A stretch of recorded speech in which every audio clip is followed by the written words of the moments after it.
I remember that I had this dream about a whale that was on the ocean, on the sand on the ocean, but it was on its back. I wasn't sure if it was dead or not, but it was on its back. To me, it looked very unnatural. It's like, because I've read something about it later on. I know they sleep with one eye open and with one part of their brain active and one not active, and they switch it around, like, I think, to be able to be safe while they sleep. So why would a whale be on its back on the bottom of the ocean? What would that mean? Do you have any idea? Yeah, it's not a good sign. Well, you told me that you did it just to look up, but Yeah. But it's not a good sign. no, that felt to me. Because what Also. I'd look at is a tree sinking to the bottom of the ocean, which could represent a canoe sinking to the bottom of the ocean. But it could also represent all that knowledge sinking to the bottom of the ocean and disappearing forever. It did disappear in my image. Yeah, and I was thinking, it didn't make it to shore, didn't make it back home. No. Oh, that.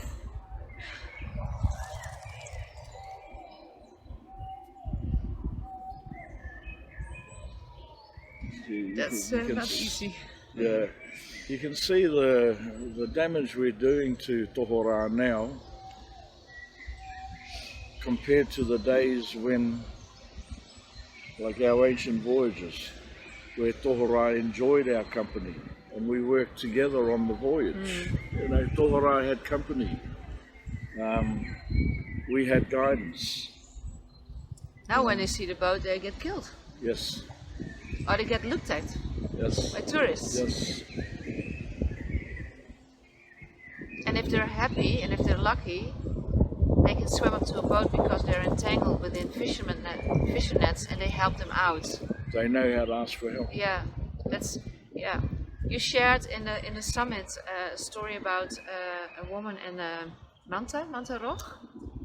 How these sea animals know that we are not able to breathe underwater, and they help us out. They must be very intelligent. Of course. The problem with humankind is that we think we're more intelligent, but we're actually the dumbest of the lot. Yeah. Yeah. The story of the ray, the fay, the stingray, occurred in my grandmother's days. And because we gathered our food, for instance, mussels, off what we'd call a mussel rock.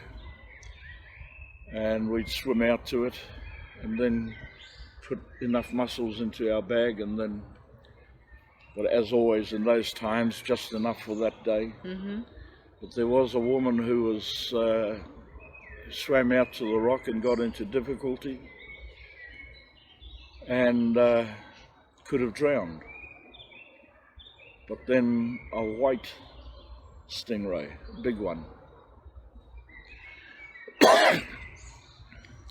swam underneath her. This is a true story. It swam underneath her and lifted her to the surface so she could breathe again. And it carried her into shore. And once she could stand, it left.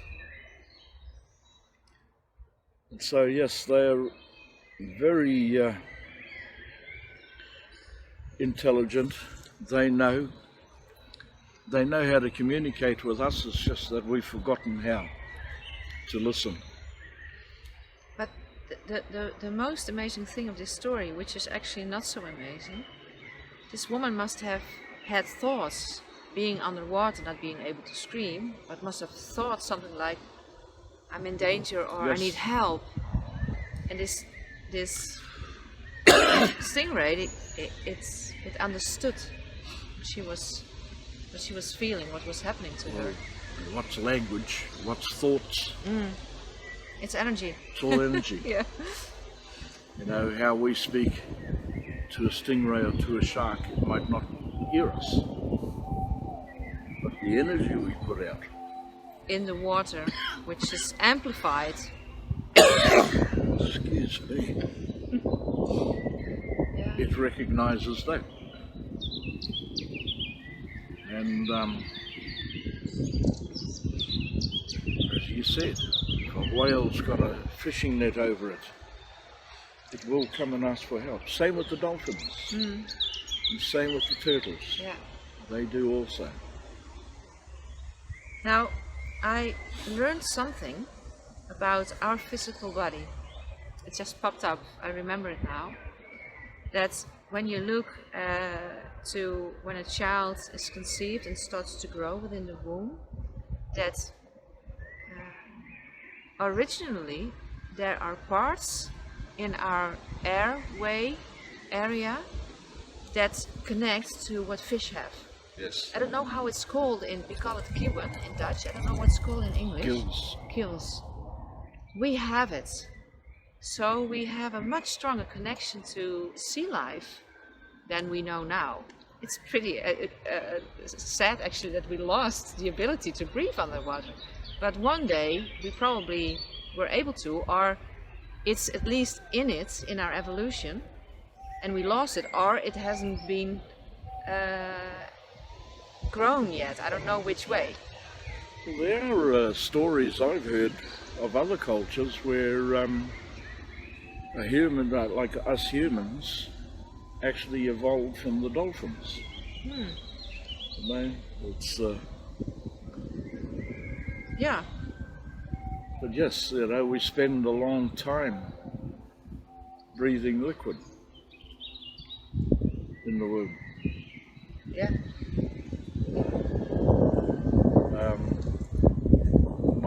I still hear my grandmother's laugh when I first was able to hold my breath for so long under the water.